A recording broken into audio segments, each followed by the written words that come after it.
ये कहानी है हरी राम की, एक सच्चे मेहनती और ईमानदार किसान की, जो अपने छोटे से खेत में खेती करता था। वे हमेशा कहता, जो बोओगे वही काटोगे, इसलिए हमेशा अच्छा कर्म करो। हरी राम का बेटा विजय 15 साल का था।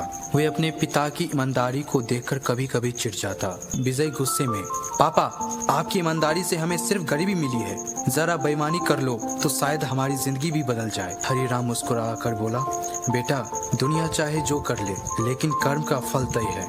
देर हो सकती है पर अंधेर नहीं। विजय धीरे धीरे गलत रास्ते पर जाने लगा। पहले खेत में चोरी से फसल बेची, फिर शहर जाकर गलत लोगों की संगत में पड़ गया। शहर में विजय ने एक अमीर आदमी मालिक यादव की कंपनी में काम शुरू किया। वहाँ पैसे तो बहुत मिला, लेकिन वे पैसा धोखेधारी से आता था। विजय अब बदल चुका। पिताजी को क्या पता, अब जमाना चालाकी का है, ईमानदारी से पेट नहीं भरता। विजय अब बड़ा आदमी बन गया था, गाड़ी बंगला पैसा सब कुछ, लेकिन अंदर से खाली था।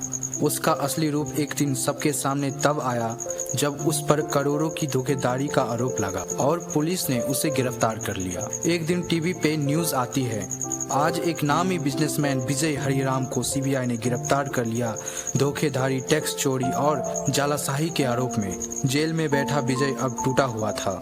हरिराम ने बेटे की जमानत के लिए अपना खेत तक बेच दिया। कोर्ट में खड़ा होकर बोला, मेरा बेटा भटका है, अपराधी नहीं, उसे एक मौका दीजिए सुधरने का। कोर्ट ने विजय को सुधार गृह भेजा। सुधार गृह में विजय को बुजुर्गों की सेवा में लगाया गया।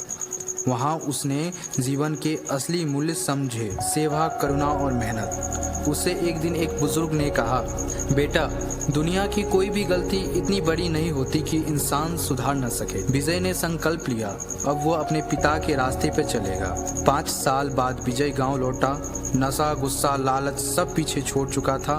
गांव के बच्चों को पढ़ाने लगा, खेती में पिता की मदद करने लगा और एक छोटा एनजीओ भी शुरू किया। आज उसका नाम सच्चा पथ के रूप में पूरे जिले में जाना जाता है। लोग कहते हैं, जो लड़का एक दिन जेल गया था, आज गांव के युवाओं के लिए मिसाल बन चुका है। एक दिन एक बच्चा विजय से पूछता है, चाचा, क्या सच में कर्म का फल मिलता है? विजय मुस्कुराकर कहता है, हाँ बेटा, जो जैसा करता है वैसा ही पाता है।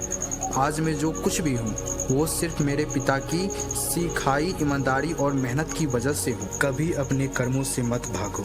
पैसा लौट सकता है, वक्त भी लौट सकता है, लेकिन कर्म का फल हमेशा आता है, या तो सीख बनकर या सजा बनकर।